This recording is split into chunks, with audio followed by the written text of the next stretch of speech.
어떻게 성경을 공부할 것인가라는 주제를 가졌습니다. 이 주제로 대해서 짧은 시간에 다 할 수는 당연히 없고요. 간단한 원리적으로 또 여러분들이 이미 알고 있는 기본 지식에 대해서는 깊이 타치하지 않고 추가적으로 원리적인 것을 설명을 하려 그래요.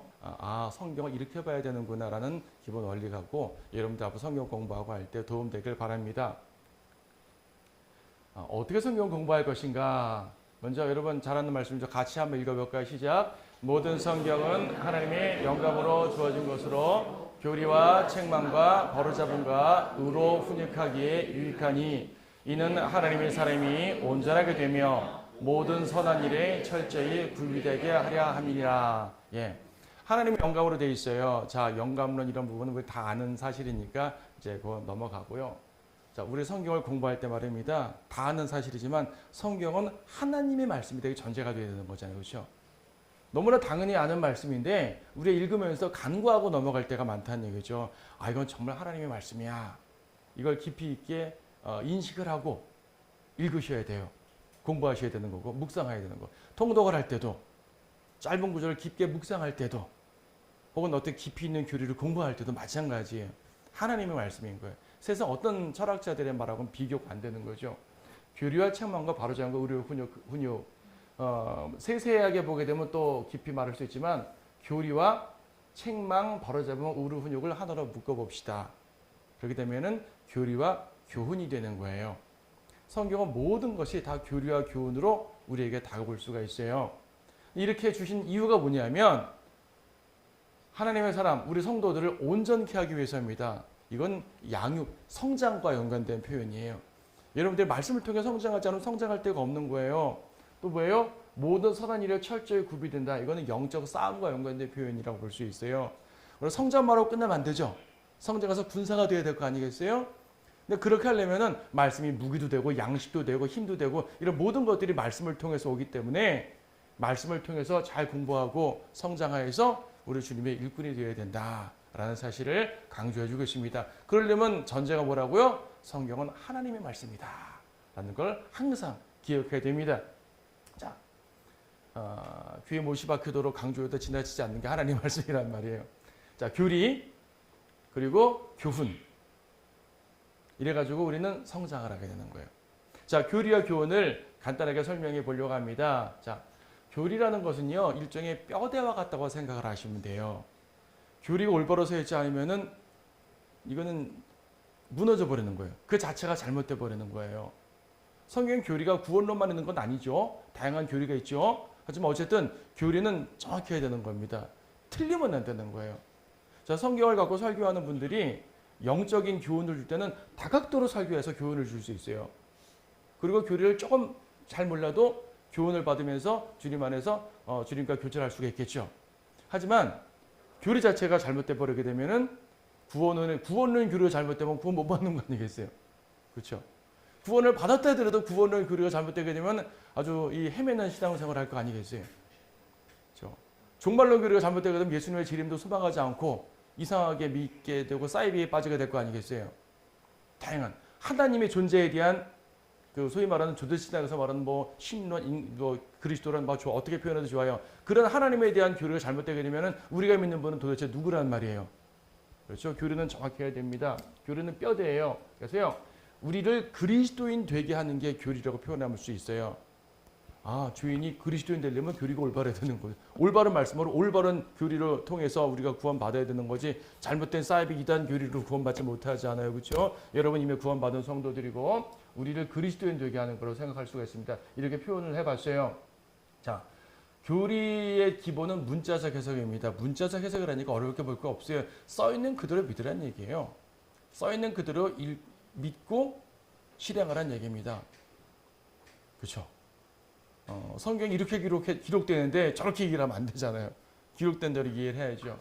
그런데 기록된 대로 이해하고 기록된 대로 실행함에 있어서 나누어 공부하라 그러죠. 여러분 디모데후서 2장 15절 말씀 보시게 되면 진리의 말씀을 올바로 나누어 공부하라 그러지 않습니까?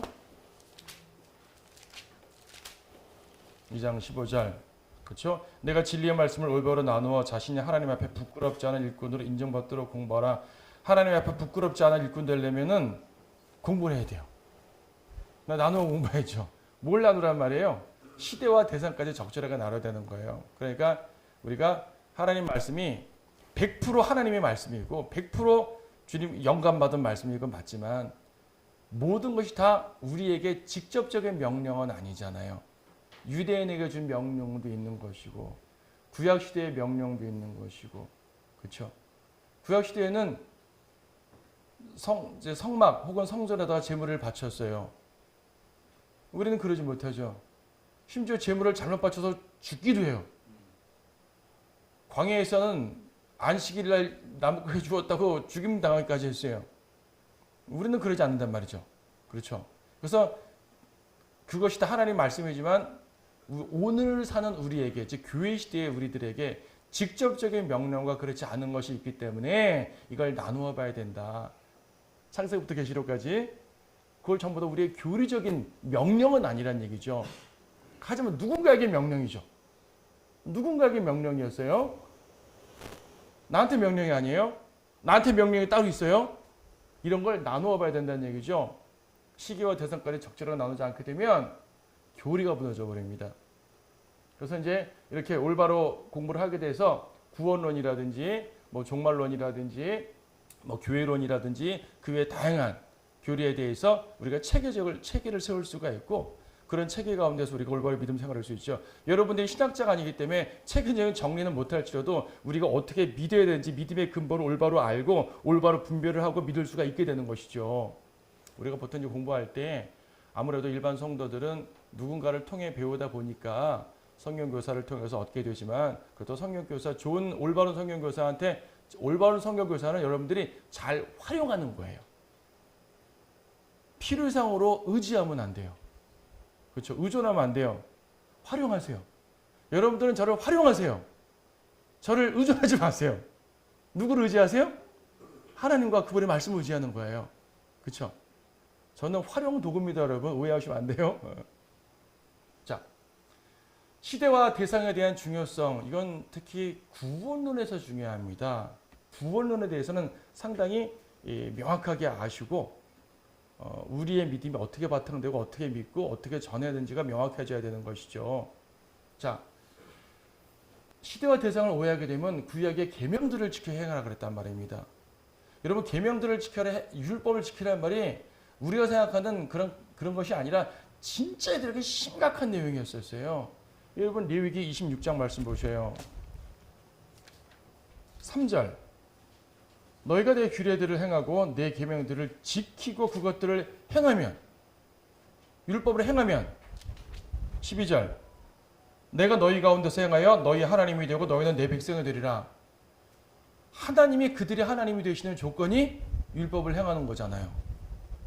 하나님이 여러분의 하나님이 되십니다. 어떻게 되셨어요? 어떻게 여러분 율법을 행해서 하나님을 우리의 하나님으로 삼으셨어요? 우리는 믿고 예수를 영접하여서 하나님을 우리 하나님을 삼았죠. 이들은 그렇지 않다는 얘기입니다. 구약과 신약의 구원론이 다른 거예요. 이걸 갖다가 말하면 절대 안 된다는 얘기죠. 신명기 6장에서 6장 25절 만약 우리가 주께서 우리에게 명령하신 대로 주 우리 하나님 앞에서 이 모든 계명들을 지켜 행하면 그것이 우리의 의가 되리라.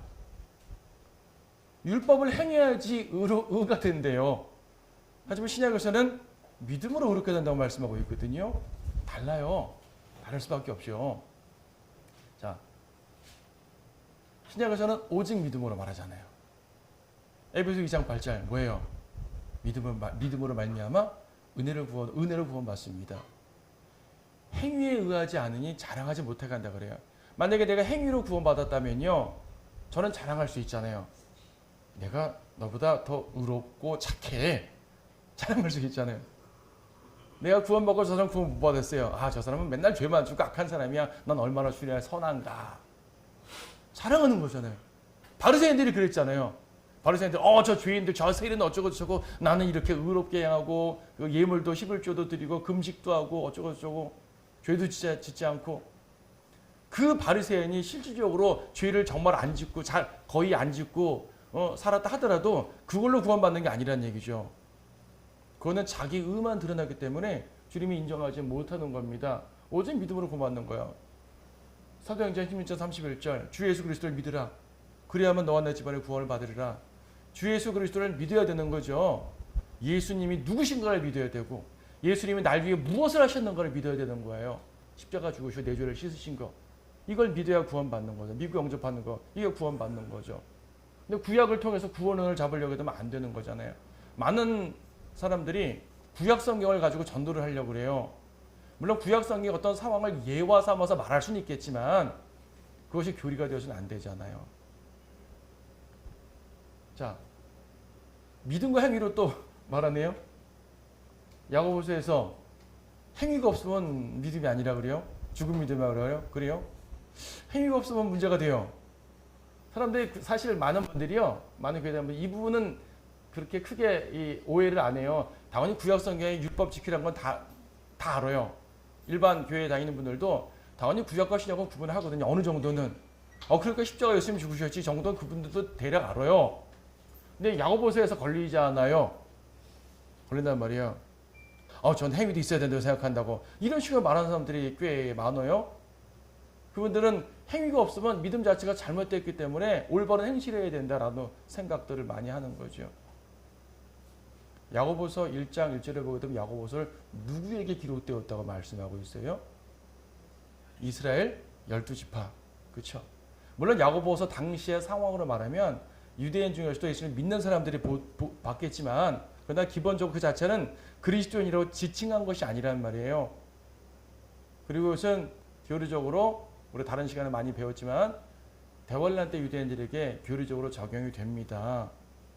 계시록 12장 17절도 예수 그리스도에 대한 증거와 하나님의 계명을 말씀하고 있죠. 계시록 12장 17절에서도 그러자 그 유혹이 여인에게 분노하여 여인의 씨 가운데 남은 자들 즉 하나님의 계명들을 지키며 예수 그리스도의 증거를 가진 자들과 싸우려고 나가더라. 예수 그리스도의 증거를 믿음이라고 적용할 수 있고 하나님의 계명을 율법이라고 행위로 적용할 수 있으면 결과적으로 믿음과 행위로 구원받는단 말이죠. 근데 여러분들은 믿음과 행위로 구원받을 수 있어요? 없어요? 없죠. 근데 성경에서 어떤 구절에서는 행위로 구원받는다고 말하고 어떤 구절에서는 행위 필요 없고 오직 믿음으로 구원받는다고 말씀하시고 어떤 구절들은 행위 플러스 믿음 플러스 행위로 구원받는다고 말씀하세요. 그럼 성경이 모순입니까? 아니죠.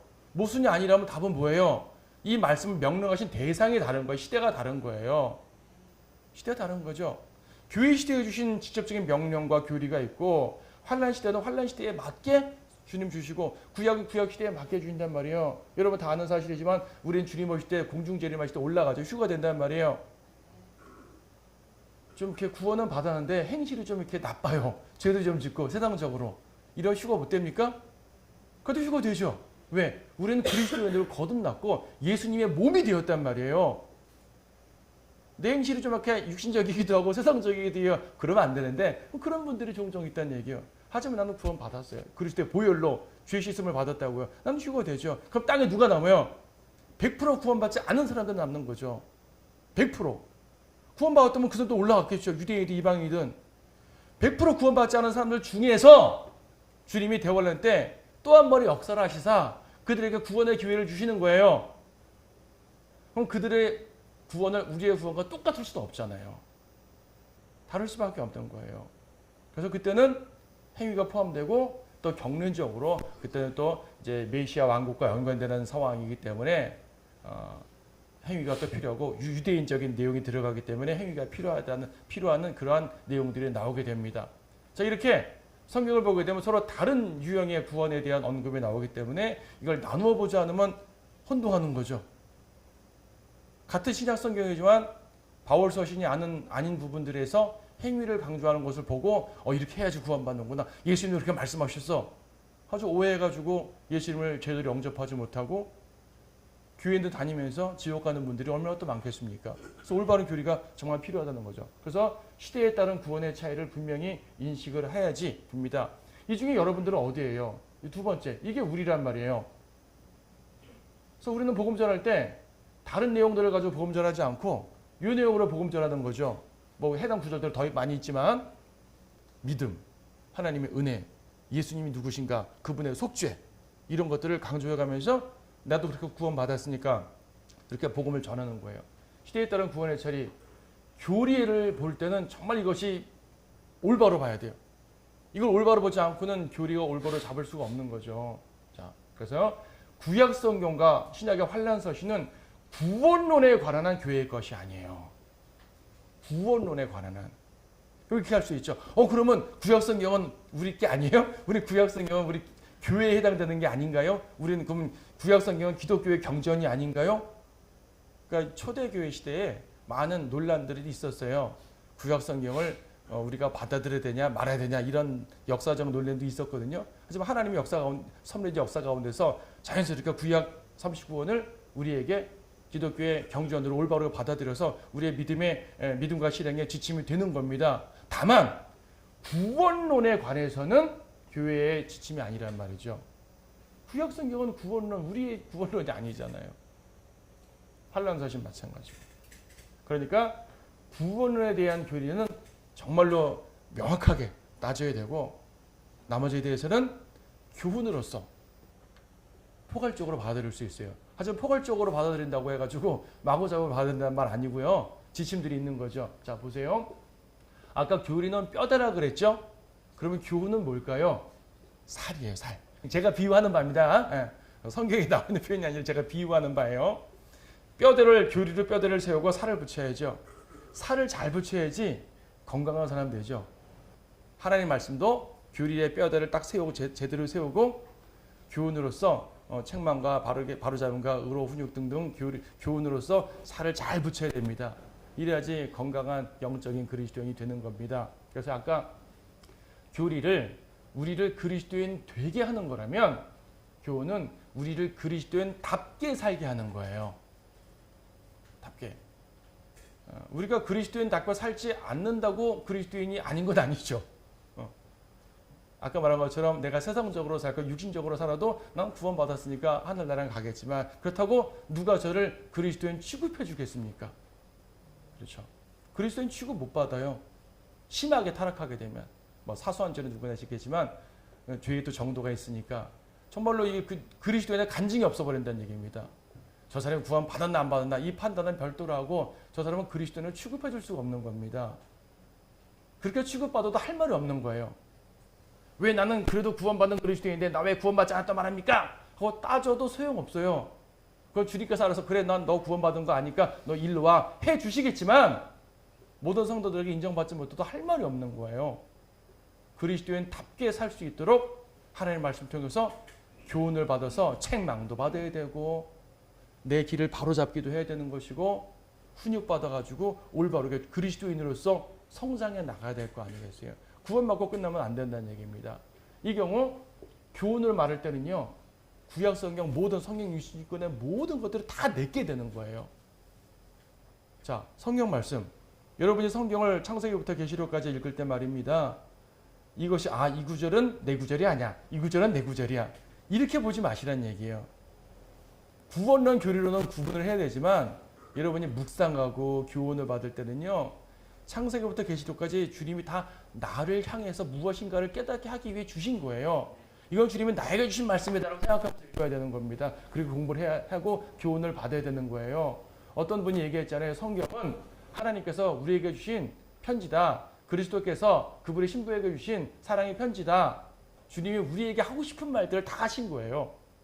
그러므로 여러분들은 모든 성경의 내용들을 다 받아들이고 믿고 우리에게 살로 잘 붙여야 되는 겁니다. 교훈으로 그렇다는 얘기죠. 말씀을 올바로 공부하지 않으면 내가 그리스도인답게 살 수가 없어요. 자, 로마서 15장 4절 다 같이 읽습니다. 시작. 무엇이든지 전에 기록된 것은 우리의 교훈을 위하여 기록된 것이니 이는 성경이 주는 인내와 위로로서 소망을 지니게 하려 함이니라. 전에 기록된 게 뭡니까? 로마서 기준으로 전에 기록된 것은 구약성경을 말하는 거죠. 구약성경은 우리의 교훈을 위해서 기록되었대요. 그래서 사도 바울이 이 로마서부터 쭉 쓰는 그런 서신서들을 보게 되면 구약의 말씀을 인용할 때 말이에요. 인용할 때 구약의 원교리에 맞춰 인용하지 않고 바꿔 인용한 것이 많아요.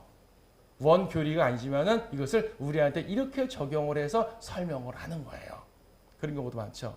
대표적인 게 하박국 2장 4절에서 자기 믿음으로 살리라라고 말씀하신 그 말씀이 구약에서 말하는 그 상황과 그 상황에서 주시는 주님의 말씀과 사도 바울은 그것을 구약적 내용으로 가져오지 않고 우리한테 교회에 대한 교리에 맞게 딱 가져와 가지고 설명하고 있단 말이에요. 이런 내용들이 되게 많아요. 그러니까 교훈으로 잡는 거죠. 교훈으로. 구약 교리 자체를 우리가 받아들이는 것이 아니라 주님께서 성경을 통해서 구약 성경을 통해서도 이렇게 우리에게 귀한 교훈을 주십니다. 그러니까 구약 성경이 유대인에게 쓴 거라고 해서 기독교의 경전이 아니고 유대교의 경전입니다. 이렇게 말하면 안 된다는 얘기죠.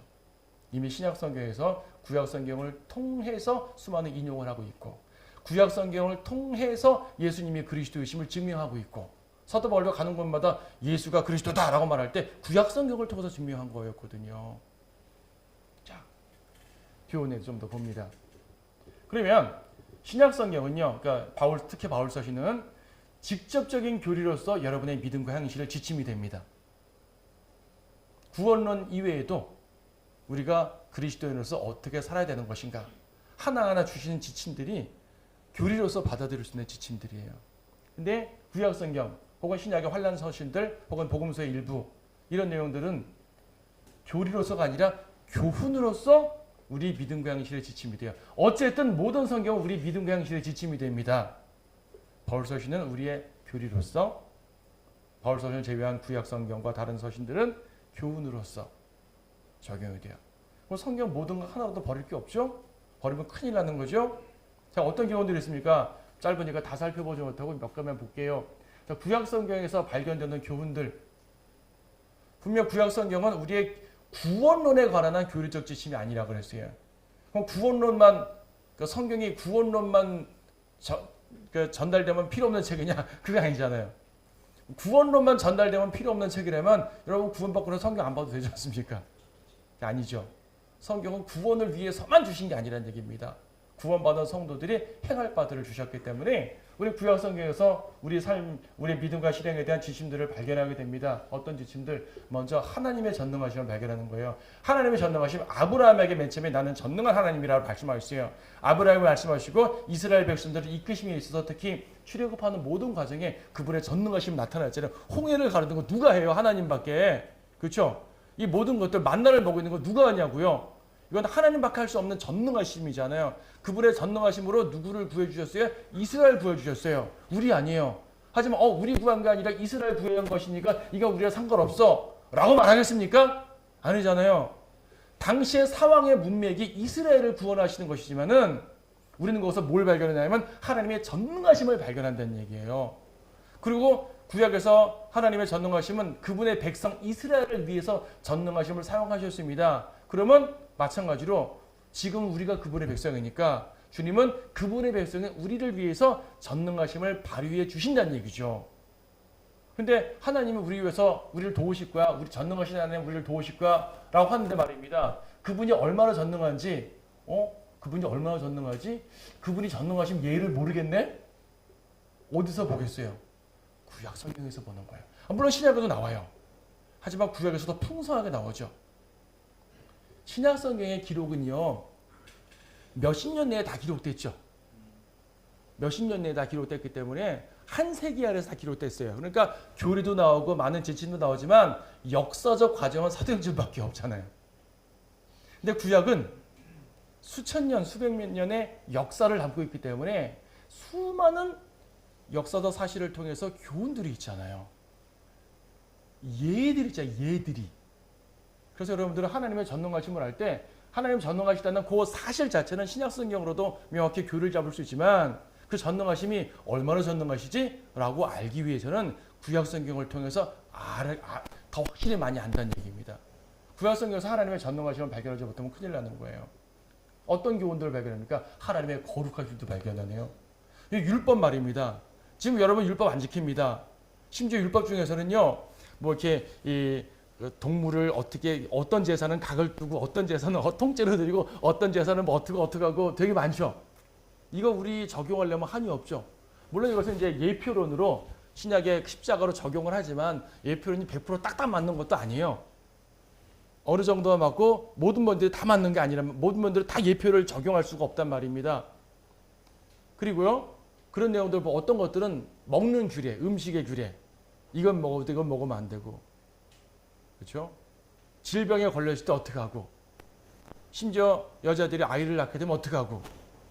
이런 모든 규정들이 너무나 꼼꼼하게 되어 있는데 그 모든 것들이 유대인에게는 당시 구약 유대인에게는 실제적인 지침의 명령이었어요. 그대로 안 하면 안 됐어요. 하지만 우리는 지금 그대로 하진 않아요. 다만 거기서 뭘 발견해요? 아, 주님이 그렇게 죄를 싫어하는구나. 더러운 걸 싫어하시는구나. 율법을 보게 되면요. 죄와 의라는 도덕적인 죄와 의를 딱 구분했지만 그 도덕성은 아니라 하더라도 정결과 불결을 구분하셨죠. 그렇죠? 돼지고기 먹는 것 자체가 어떤 뭐 도덕적 죄가 아니잖아요. 하지만 하나님께서는 뭐 쪽발이 갈라졌으니 뭐 되새김질하니 이런 걸 가지고 구분하셨어요. 새에 대해서도 어떤 걸 먹지 말고 피를 내가 뭐 이 병 걸려서 피가 흘렸어요. 병 걸려서 피 흘린 게 무슨 죄예요? 하지만 주님부터 불결하다고 말씀하셨어요. 이런 정결과 불결의 예들을 가만 보게 되면 아 하나님께서 얼마나 철저하게 성별 분리, 성별을 원하시고 얼마나 철저하게 거룩을 원하시는지를 알 수 있거든요. 우리는 그런 것들 그분의 성품을 배우는 거예요. 성품을 배워요. 그래서 레위기를 가지고도 묵상할 수가 있고요. 율법을 가지고도 내가 성장할 수가 있어요. 그걸 교리로 받아들이는 것이 아니라 교훈을 받아들였을 때 아 하나님이 이렇게 그분의 성품이 이러시구나 깨닫게 되는 거죠. 하나님의 용서와 자비. 신약에서도 용서와 자비를 분명히 말씀하고 있지만 우리는 구약에서 이러한 신뢰들을 너무나 많이 봐요. 이런 시편 103편 8절 잘 아시죠? 이것이 시편에만 나온 게 아니라 뭐 출애굽기부터 여러 번 나오는 구절이긴 하지만 주는 자비로우시고 은혜로우시며 노하기를 더디하시고 자비가 풍성하시도다. 그는 항상 꾸짖지만은 아니하실 것이며 분노를 영원히 품지도 아니하시리로다. 그는 우리의 죄들을 따라 우리를 처리하지 아니하시며 우리의 죄악들을 따라 우리에게 갚지 아니하셨으니 이는 하늘이 땅보다 높은 같이 그의 자비가 그를 두려워하는 자들에게 크심이라. 동이 서에서 먼 것 같이 그가 우리의 죄과들을 우리로부터 멀리 옮기셨다. 그렇죠? 이런 말씀들이 구약에 많이 나오는 거예요. 이 말씀을 가지고 아 이건 구약이니까 우리에게 해당 안 돼 라고 말씀하시겠어요? 아니면 여러분들 이 말씀을 통해서 아 우리 주님 정말로 자비로우시구나. 내가 정말로 많은 죄를 지었지만 죄질 때 주님이 징계도 하시지만 내 죄보다 극히 적게 징계하시면서 또 자백할 때마다 용서해 주시고 정말 주님은 자비로우시구나. 이런 거 깨닫잖아요. 저도 이런 구절들 가지고 설교도 하지만요. 구약의 말씀들은 우리의 교훈으로서 정말 필요한 내용들입니다. 구약 성경에서 그분의 용서와 자비 바라는 그런 예들이 너무나 많죠. 요나 같은 경우도 그렇지 않습니까? 요나는 요나를 주님께서 받아주셨다는 것은 정말 놀라운 일이에요. 말도 안 되는 일이거든요. 그런데 거기서 우리는 주님의 자비, 니느웨를 용서하신 것에 대해서도 상상할 수 없는 자비를 심지어 구약 내에서는 발견할 수 없는 자비까지도 발견하는 거죠. 아 우리 하나님 이런 분이시구나. 그럼 그 자비를 여러분에게 적용을 하시겠어요? 안 하시겠어요? 한단 말이에요. 약속과 성취. 아브라함에게 이 땅을 준다 약속하셨고 주셨잖아요. 그렇죠? 특히 창세기 46장 보게 되면 야곱이 이집트로 떠났는데 말입니다. 걱정 마. 내가 너네들 다시 불러드릴 거야. 약속하셨어요. 그리고 몇백 년 후에 출애굽기를 통해서 다시 성취하셨잖아요. 약속하시면 이루시는 분입니다. 이걸 쉬운 말로 신실하심이라고 말하는 거예요. 신실하심. 여러분들 기도할 수가 있어요. 주님은 약속을 이루시는 신실하신 분이니 하나님 말씀이 약속하신 대로 저에게 이루어 주십시오. 여러분 어떤 기도를 할 때 말입니다. 그렇죠? 이것을 붙들고 그분의 성품을 붙들고 기도할 수가 있는 거죠. 보호와 인도. 시편 23편 보게 되면은 원수들의 면전에서 우리에게 식탁을 마련하신다 그러죠. 선하심과 자비하심이 평생 동안 지키신다 그러죠. 실제로 다윗은 그렇게 보호를 받았죠. 우리는 시편이나 사무엘 상하 보게 되면 수많은 원수들 가운데서 이 다윗이 보호받은 거 보잖아요. 신뢰들을 보잖아요. 그런 얘기들을 이건 다윗 얘기야. 나랑 관계없어. 그러시겠어요? 그런 걸 통해서 주님은 그러신 분이구나. 주님 저에게도 해주십시오. 기도할 거 아니겠어요? 다윗의 하나님인 곧 나의 하나님입니다. 이렇게 기도하는 것이 교리적으로 문제된다고 누가 말할 수 있겠어요? 그렇죠? 이사야 40장에서는 말입니다. 주를 앙망하는 자에게 독수리같이 쏟는 것 같은 그런 힘을 주신다고 말씀하시잖아요. 걸어가도 피곤치 않고 달려가도 고단치 않고 주님께서 힘을 주시고 물론 영적인 부분이지만은 때로는 우리가 실제적으로 이 말씀을 의지하면서 주님을 위해서 힘있게 나아가는 모습 되지 않습니까? 자, 다양하게 적용할 수 있어요. 영적인 적용 속에서 우리가 교훈을 받는 거예요. 그러니까 구약은 우리 책인 거죠. 단지 유대인의 책이 아니에요. 구원론에 대해서만 우리가 교리적 적용을 안 하는 것뿐이에요. 자, 산상설교, 여러분 산상설교가 문맥적으로나 경륜적으로 왕국의 법이라 그러잖아요. 주님께서는 초림 때는 왕이 되지 못하고 십자가 죽으셨지만 그분이 원래 오신 목적 자체는 왕으로 오셨기 때문에 왕국 백성에게 주는 교훈들을 쫙 말씀하셨어요. 그래서 산상설교를 통해서 구원을 받으려고 그러면 안 되죠. 산상설교에는요, 믿음으로 구원받는다 이런 말이 없잖아요. 그러니까 산상설교는 우리 교회를 위해서 구원론을 목적으로 준 설교 자체가 아닌 거죠. 그러니까 예수님의 설교니까 당연히 위대하죠. 하나님이 아들께서 직접 말씀하셨으니까 얼마나 위대한 설교예요. 그건 두말할 나위 없어요. 하지만 산상설교를 통해서 주님은 우리의 구원에 대한 메시지를 하시지 않았다고요. 다른 종류의 메시지였다는 얘기죠. 그래서 산상설교 내용을 가지고 구원을 받으려고 하게 되면 큰일 나는 거죠. 영이 가난한 자들을 보게 되니 그래 내가 가난하지 않으면 내가 구원 못 받겠구나. 내가 이렇게 하지 않으면 구원 못 받겠구나. 이렇게 선행을 베풀지 않으면 구원 못 받겠구나. 구원에 대한 메시지가 아니라고요. 신약 구원에 대한 메시지가 아니라고요. 하지만 그렇다고 이거 신약 구원 메시지가 아니니까 소용없나? 아니잖아요. 여러분에게 얼마나 중요한 지침을 주는지 아세요? 그리스도인으로서 산상설교가 성도의 의로운 삶에 대한 지침을 주는 거예요. 구원에 대한 지침 아니에요. 의로운 삶에 대한 지침이에요. 마태복음 5장 16절에서 그러므로 너희의 빛이 사람들 앞에 비치게 하여 그들로 너희의 선행을 보게 하고 하늘에 계신 너희 아버지께 영광을 돌리게 하라. 바로 앞에 소금과 빛에 대한 언급이 있었어요. 뭐 교리적으로 유대인이다. 오케이, 좋아요. 그럼 우리는 소금과 빛이 되지 말아서 우리는 선행하면 안 돼요? 아니죠. 우리에게 주신 교훈 맞아요. 성도의 의로운 삶에 대한 교훈을 주십니다. 마태복음 5장 28절에서 내가 너희에게 말하노니 음욕을 품고 여자를 바라보는 자 누구나 그 마음으로 그녀와 더불어 이미 간음하였느니라. 마음으로부터 순결하라고 말씀해 주시고 있어요. 물론 죄에 대한 형벌은요, 나쁜 생각을 했다고 바로 징계하는 게 아니라 행동으로 나와서, 죄가 행동으로 나왔을 때 주님이 심판하는 거예요. 이게 성경 전체 원리예요. 하지만 주님께서 더욱 원하시는 것은 마음으로부터 순결하라고 원하시는 거죠. 그래도 겉으로 표시 안 나면 남이 모르니까. 이거는 그리스도인의 삶의 자세가 아닌 거죠. 우리는 마음으로부터 미워하지 말고, 속으로는 미워 죽겠는데 겉으로는 좀 사랑하는 척이 아니라 정말 마음으로 사랑해야 된다고 말씀하고 있고요. 비록 이 규례들을 내가 100% 지키진 못해요. 하지만 주님은 이것을 원하시는 거예요. 원하셔요. 우리는 이렇게 살아야 돼요. 5장 44절에서 원수를 사랑하라. 43절 너희는 내 이웃을 사랑하고 내 원수를 미워하라고 말한 것을 들었으나 나는 너희에게 말하노니 너희 원수들을 사랑하고 너희를 저주하는 자들을 축복하며. 그렇죠. 원수를 사랑해야 돼요. 오른뺨을 떼면 다른 뺨을 대야 돼요. 근데 여러분 이거 잘 지키지 못해요. 이거 안 지킨다고 구원 못 받는 거 아니고요. 이거 좀 못 지켰다고 해서 여러분들 그리스도인 아니라고 취급하지도 않을 거예요. 솔직히 이거 지키기 어려워요. 하지만 할 수만 있다면 이걸 지키게 됐을 때, 이런 모든 주님의 말씀을 지킬 때 우리는 정말로 훌륭한 영적인 그리스도인이 되는 건 맞잖아요.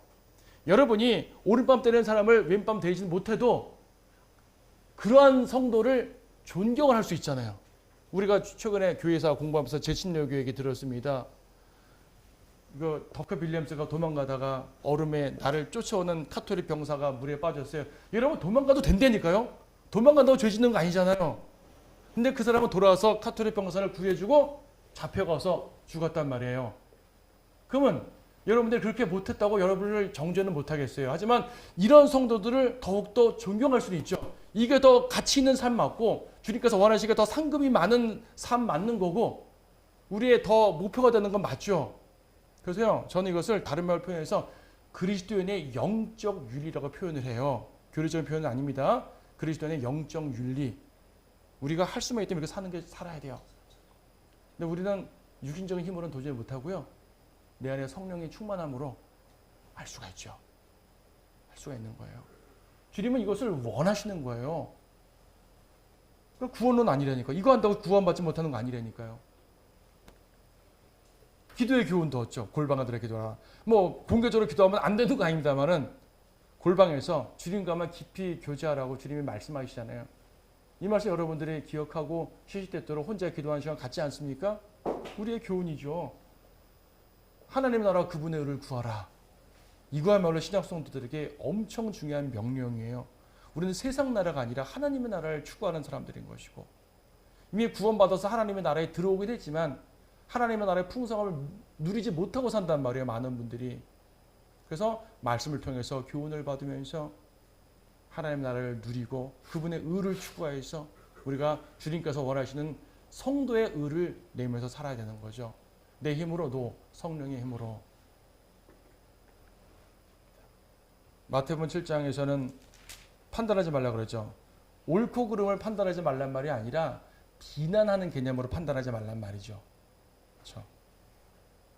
비난하는 개념으로 판단하지 말란 얘기. 어떤 분들은 고린도전서 2장에서 모든 것을 판단하는데 영적인 사람 모든 걸 판단한다 그러니까 고린도전서는 교회의 서신 그러므로 우리는 판단해야 돼. 마태복음은 산상설교 이건 우리의 서신 아니니까 우리는 이 말씀을 무시하고 막 판단해야 돼 하고 마구잡이 비판하는 사람들 많아요. 그러면 안 돼요. 이건 경륜의 차이라기보다도 문맥의 차이로 이해를 하시는 게 더 좋아요. 판단은 해야죠. 옳고 그름을 분별해야죠. 하지만 비난하지 말라는 얘기예요. 비난의 개념으로 판단하지 말고 분별의 개념으로는 판단하시고요. 비난의 개념으로는 판단하지 말라는 얘기예요. 왜? 너희가 판단하는 그 판단으로 너희도 판단받을 것이면 너희가 재는 그 차로 너희도 다시 측정을 받으리라. 어떤 사람이 나쁘다고 막 글을 쓰고 비판을 하는데 나중에 내가 그런 비슷한 짓을 할 때 있잖아요. 얼마나 창피해요. 이 말씀은 그대로 적용되는 거거든요.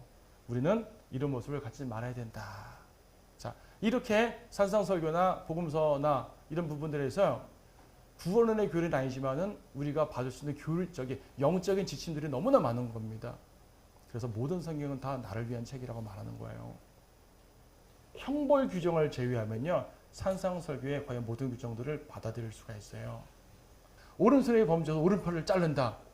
이거는 우리한테 적용할 수 없어요. 이건 정말로 왕국법이에요. 그래서 이런 것들은 적용이 안 돼요.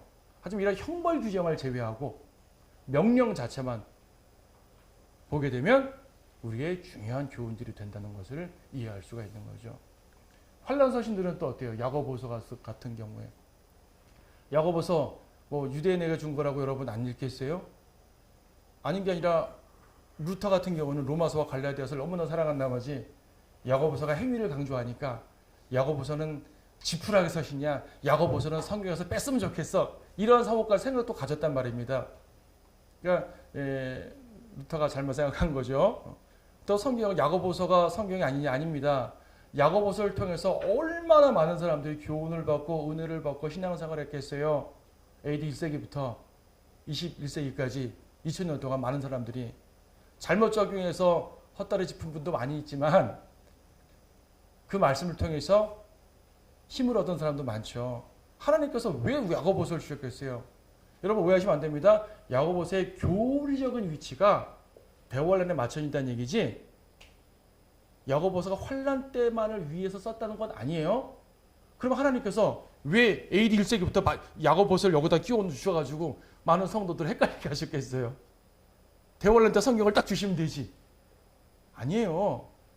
그럼 2000년 동안 다 닫고 있다가 그때만 보는 성경이에요? 아니에요. AD 1세기부터 야고보서를 성경 신약 27권에 주셨다는 얘기는 성도들로 하여금 보고 교훈을 얻고 길을 찾으라는 거거든요. 많은 분들이 그렇게 했다는 얘기예요. 다만 교리적인 지침을 우리가 올바로 알아서 분별력을 가지면 되는 겁니다. 야고보서만큼 믿음의 인내를 강조한 내용이 또 어디 있어요? 야고보서에서는 1장 3절만이 아니라 많은 구절들에서 믿음의 인내를 강조하고 있죠. 믿는 성도들은 인내해야 돼요. 끝까지 견뎌야 구원받지는 않지만 끝까지 견뎌야 여러분은 상급을 받게 돼요. 나의 형제들아, 3절, 예. 그러나 인내를 온전히 이루라. 이는 너희가 온전하고 잘 갖추어져 아무것도 부족함이 없게 하려 함이라. 인내, 우리가 주어진 교훈이 되죠. 가장 문제가 되는 게 2장 18절 믿음의 실행입니다. 2장 18절 그러면 어떤 사람이 말하기를 내게는 믿음이 있으나 내게는 행함이 있으니 행함이 없는 내 믿음을 내가 보이라. 그럼 내가 행함으로 내 믿음을 내가 보이리라. 믿음의 행실인데요. 행위가 없으면 가짜다라고 말할 때 구원론에 적용하게 되면 안 되는 거예요. 하지만 구원론 이외에 적용해 보세요. 여러분 자주 강조하지만 믿음을 구원받을 때만 필요한 게 아니죠. 우리는 믿음으로 구원받지만 믿음은 구원받을 때만 필요한 게 아니에요. 구원받은 이후에도 믿음이 필요해요. 더 많이 필요하죠. 우리는 믿음으로써 이 거친 이 세상을 살아가는 거예요. 믿음으로써 기도도 하는 것이고요. 믿음으로써 영적 싸움도 하는 것이고요. 그렇죠?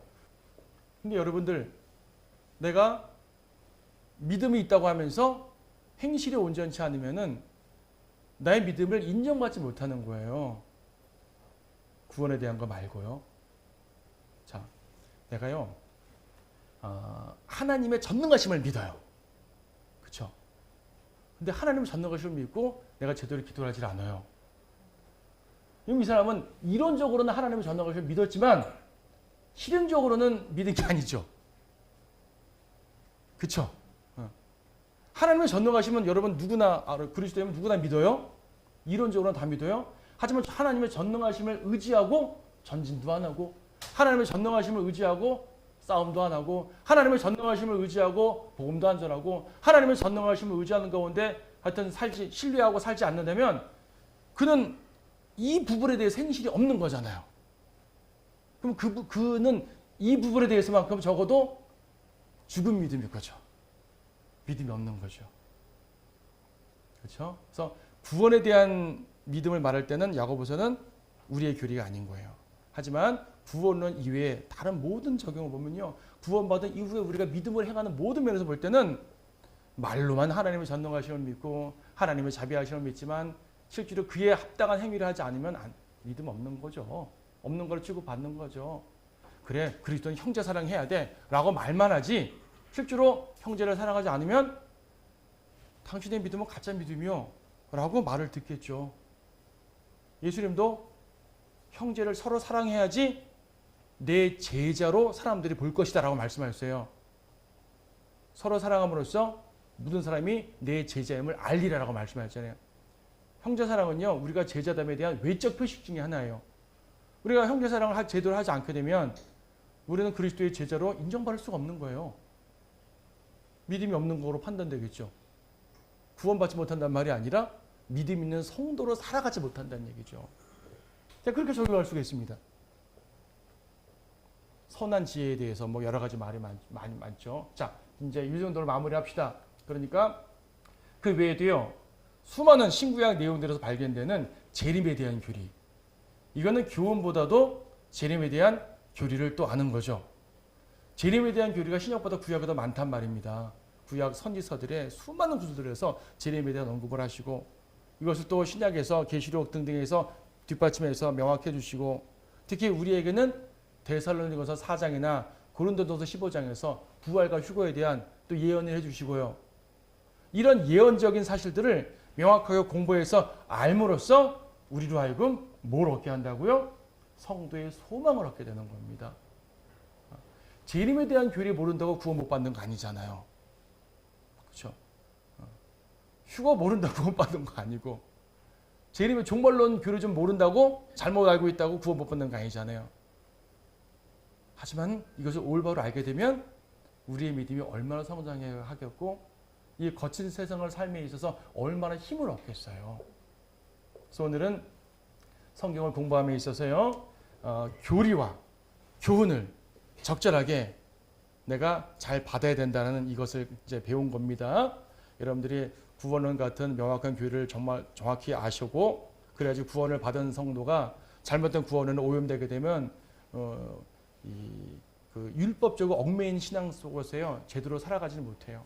우리는 자유함을 얻었단 말입니다. 그러나 성경 속에서 수많은 교훈들을 올바로 받음으로 말미암아 성장하고 위로하고 힘써 싸우고 표대를 향해 나아가고 결과적으로 면류관을 얻기까지 주님에서 봉사할 수 있고 승리하는 군사들이 될 수 있습니다. 여러분 모두 그렇게 되기를 바라서 말씀드렸습니다.